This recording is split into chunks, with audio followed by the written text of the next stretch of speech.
ಆಗಿರ್ತಕ್ಕಂತಹ ಕೆಲವು ಅಕ್ರಮಗಳ ಬಗ್ಗೆ 3 ಅಪರಾಧ ಪ್ರಕರಣಗಳು ಈಗ ದಾಖಲಾಗಿದ್ದಾವೆ.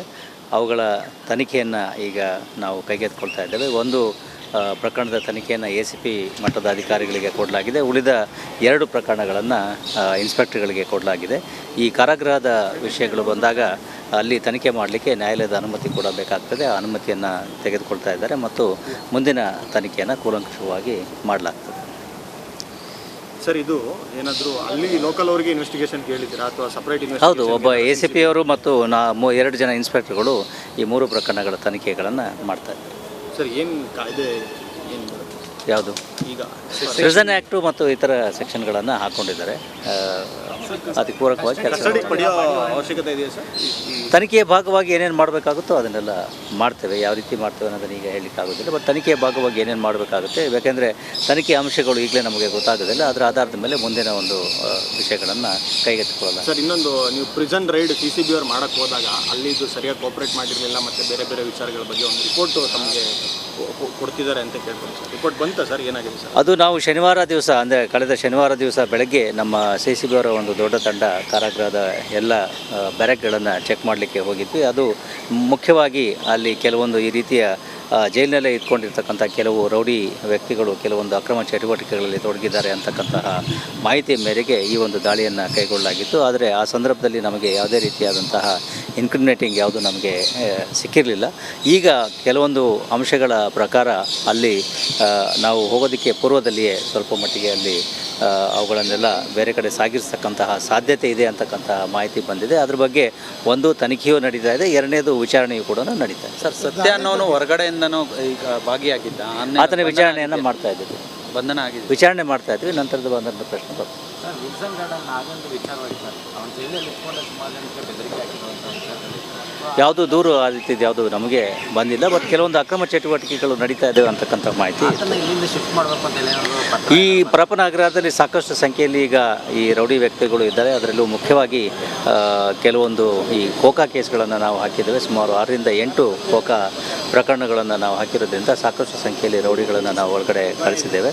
ಅವರುಗಳು ಅಲ್ಲಿಯೇ ಸೇರಿಕೊಂಡು ಮತ್ತೆ ಬೇರೆ ಅಪರಾಧ ಚಟುವಟಿಕೆಗಳು ಅಥವಾ ಅಕ್ರಮ ಚಟುವಟಿಕೆಗಳು ಮಾಡ್ತಕ್ಕಂಥ ಸಾಧ್ಯತೆ ಇರೋದರಿಂದ ಈಗಾಗಲೇ ಅವರನ್ನು ಬೇರೆ ಕಡೆಗೆ ಶಿಫ್ಟ್ ಮಾಡಬೇಕು ಅಂತೇಳಿ ನಾವು ಕೋರಿಕೊಂಡಿದ್ದೇವೆ. ಅದರ ಮನವಿಯನ್ನು ಮುಂದಿನ ದಿವಸಗಳಲ್ಲಿ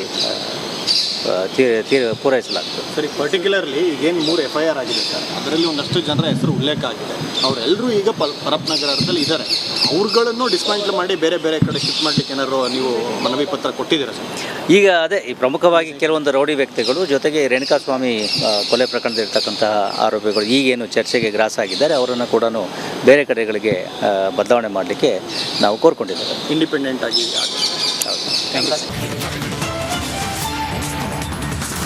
ಪರಪ್ಪನ ಅಗ್ರಹಾರದಲ್ಲಿ ರಾಜ್ಯಾತಿಥ್ಯ ವಿಚಾರಕ್ಕೆ ಸಂಬಂಧಪಟ್ಟಂತೆ 3 ತನಿಖಾಧಿಕಾರಿಗಳು 3 FIR.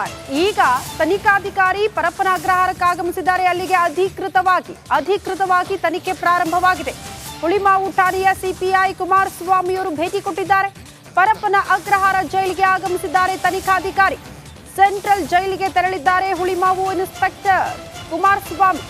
ಹುಳಿಮಾವು ಠಾಣೆಯ ಇನ್ಸ್ಪೆಕ್ಟರ್ ಆಗಮಿಸಿದ್ದಾರೆ ಪರಪ್ಪನ ಅಗ್ರಹಾರಕ್ಕೆ. ಅಲ್ಲಿಗೆ ಅಧಿಕೃತವಾಗಿ ತನಿಖೆ ಪ್ರಾರಂಭ ಆಗಿದೆ. 3 FIR, 3 ತನಿಖಾಧಿಕಾರಿಗಳು. ಪರಪ್ಪನ ಅಗ್ರಹಾರದ ನಿಯಮಗಳನ್ನ ಗಾಳಿಗೆ ತೂರಲಾಗಿದೆ ಅನ್ನುವಂತಹ ವಿಚಾರ.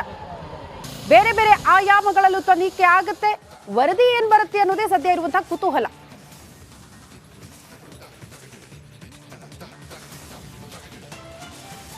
ಈ ಬಗ್ಗೆ ಮತ್ತಷ್ಟು ಡೀಟೇಲ್ಸ್ ಅನ್ನ ಕೊಡ್ತಾ ಹೋಗ್ತಾರೆ ನಮ್ಮ ಪ್ರತಿನಿಧಿ ನವೀನ್. ನೇರ ಸಂಪರ್ಕದಲ್ಲಿ ಜಾಯಿನ್ ಆಗ್ತಿದ್ದಾರೆ. ನವೀನ್, 3 FIR, 3 ತನಿಖಾಧಿಕಾರಿಗಳು. ಅಧಿಕೃತ ತನಿಖೆ ಪ್ರಾರಂಭ ಆದಂಗೆ ಕಾಣಿಸ್ತಾ ಇದೆ ಹುಳಿಮಾವು ಠಾಣೆಯ ಇನ್ಸ್ಪೆಕ್ಟರ್ ಆಗಮನದಿಂದ. ಸದ್ಯ ಏನ್ ಬೆಳವಣಿಗೆ ಆಗ್ತಾ ಇದೆ, ಡೀಟೇಲ್ಸ್ ಅನ್ನ ಕೊಡ್ತಾ ಹೋಗೋದಾದ್ರೆ ನವೀನ್.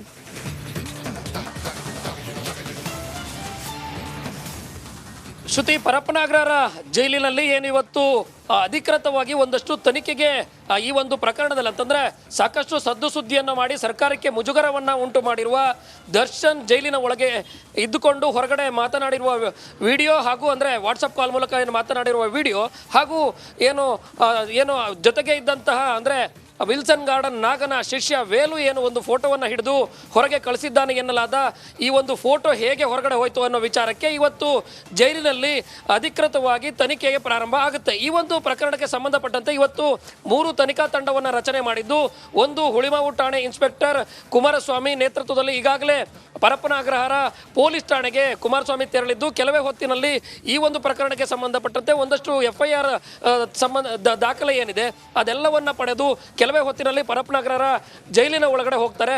ಅದಕ್ಕೂ ಮುನ್ನ ಇನ್ನೂ 2 ಪ್ರಕರಣಗಳಂತಂದ್ರೆ ಒಟ್ಟು 3 FIRಗಳು ದಾಖಲಾಗಿದ್ದು, ಇನ್ನೊಂದು ಬೇಗೂರು ಠಾಣೆಯ ಇನ್ಸ್ಪೆಕ್ಟರ್ ಹಾಗೂ ಮತ್ತೊಂದು ಪ್ರಕರಣದಲ್ಲಿ ಈಗ ಎಲೆಕ್ಟ್ರಾನಿಕ್ ಸಿಟಿ ACP ಮಂಜುನಾಥ್ ಅವರ ನೇತೃತ್ವದಲ್ಲಿ ಪರಪ್ಪನ ಅಗ್ರಹಾರ ಪೊಲೀಸ್ ಠಾಣೆಯ ಇನ್ಸ್ಪೆಕ್ಟರ್ ಸತೀಶ್ ಹಾಗೂ ಎಲೆಕ್ಟ್ರಾನಿಕ್ ಸಿಟಿಯ ಇನ್ಸ್ಪೆಕ್ಟರ್ ನವೀನ್ ಕುಮಾರ್ ನೇತೃತ್ವದಲ್ಲಿ ಏನು ಪ್ರತ್ಯೇಕ 3 ತಂಡಗಳನ್ನು ರಚನೆ ಮಾಡಲಾಗಿದೆ. ACP ನೇತೃತ್ವದ ತಂಡ ಇನ್ನೇನು ಕೆಲವೇ ಹೊತ್ತಿನಲ್ಲಿ ಅವರು ಕೂಡ ಪರಪ್ಪನ ಅಗ್ರಹಾರ ಪೊಲೀಸ್ ಠಾಣೆಗೆ ಆಗಮಿಸ್ತಾರೆ. ಎಲ್ಲರೂ ಒಟ್ಟಾಗಿ. ಓಕೆ ನವೀನ್, ಧನ್ಯವಾದಗಳು ತಮ್ಮೆಲ್ಲ ಮಾಹಿತಿಗೆ. ಪರಪ್ಪನ ಅಗ್ರಹಾರದಲ್ಲಿ ನಟ ದರ್ಶನ್ಗೆ ರಾಜ್ಯಾತಿಥ್ಯದ ವಿಚಾರಕ್ಕೆ ಸಂಬಂಧಪಟ್ಟಂತೆ ಉಳಿದ ಆರೋಪಿಗಳ ಕುಟುಂಬಸ್ಥರು ಈಗ ಆಕ್ರೋಶವನ್ನ ಹೊರಹಾಕ್ತಿದ್ದಾರೆ. ಅವ್ರಿಗೆ ದುಡ್ಡಿದೆ, ರಾಜ್ಯಾತಿಥ್ಯ ಸಿಗುತ್ತೆ, ನಮ್ಮ ಮಕ್ಕಳು ಏನು ಮಾಡಬೇಕು ಅಂತ ಅವರ ಕುಟುಂಬಸ್ಥರು ಆಕ್ರೋಶವನ್ನ ಹೊರಹಾಕ್ತಿದ್ದಾರೆ.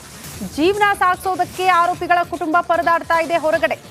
ಎದೆ ಎತ್ತರ ಬೆಳೆದ ಮಕ್ಕಳು ಜೈಲು ಸೇರಿ ಹೆತ್ತವರ ಆಕ್ರಂದನ ಮುಗಿಲು ಮುಟ್ಟಿದೆ. ಆರ್ಥಿಕ ಸಂಕಷ್ಟಕ್ಕೆ ಸಿಲುಕಿದೆ ಮಂಡ್ಯದ ನಂದೀಶ್ ಕುಟುಂಬ. ಒಪ್ಪತ್ತಿನ ಊಟಕ್ಕೆ ಪರದಾಡುವ ಪರಿಸ್ಥಿತಿ. ಇತ್ತ ಚಿತ್ರದುರ್ಗದ ಅನುಕುಮಾರ್ ತಾಯಿ ಕೂಡ ಜಯಮ್ಮ ಅವರು ಕಣ್ಣೀರು ಹಾಕ್ತಿದ್ದಾರೆ. ದುಡಿದು ತಿನ್ನೋ ಮಕ್ಕಳು ಜೈಲಲ್ಲಿದ್ದಾರೆ, ನಮಗೆ ಯಾರ ಗತಿ ಅಂತ ಅವರು ಪ್ರಶ್ನೆ ಮಾಡ್ತಿದ್ದಾರೆ.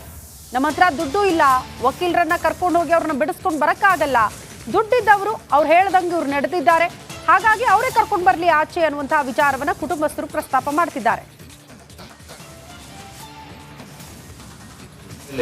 ಅವರು ದುಡ್ಡಿದೆ, ಹಣ ಇದೆ, ಚೆನ್ನಾಗಿದ್ದಾರೆ. ನಮ್ಮ ಬಡವ್ರು ಏನು ಮಾಡೋದು ಸರ್?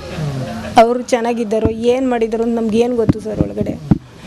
ನೀವು ಹೇಗೆ ಬಂದು ಕೇಳಿದ್ದೀರಿ, ನಾವು ಹೇಳಿದ್ದೀವಿ ಅಷ್ಟೇ.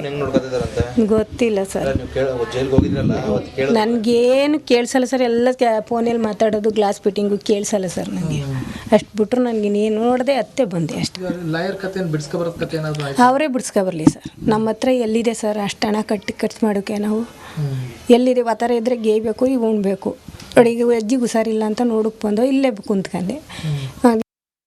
ಅದೇ ನಮ್ಮ ಏನು ಅಂದ್ರೆ ನಮ್ಮ ಕೈಲಿ ಏನು ಶಕ್ತಿ ಇಲ್ಲ ಬಿಡಿಸ್ಕೊಂಬರಕ್ಕೆ. ಮತ್ತೆ ಅವ್ರ ಪರವಾಗಿ ಹೋಗಿದ್ದೇನಲ್ಲ, ಮತ್ತೆ ಅವ್ರು ಹೆಲ್ಪ್ ಮಾಡ್ಬೇಕು ಅಂತ ನಾವು ಇದನ್ನ ಮಾಡ್ತೀವಪ್ಪ. ಏನ್ ಮಾಡ್ಬೇಕು ಅದಕ್ಕೆ? ನಮ್ಮ ಹತ್ರ ಅಷ್ಟೊಂದು ದುಡ್ಡು ಕೊಟ್ಟು ಬಿಡಿಸ್ಕೊಂಬರೋ ಶಕ್ತಿ ಇತ್ತು. 2 ತಿಂಗಳಾತ್ ನನ್ನ ಮಗ ಹೋಗಿ ದುಡಿಮೆ ಮಾಡೋ ಮಕ್ಳು ಹೋಗಿ ಅಲ್ಲಿ ಕುಂತಿದ್ದಾವೆ. ನಾವೇನ್ ಮಾಡ್ಬೇಕು ಹೇಳ್ರಿ?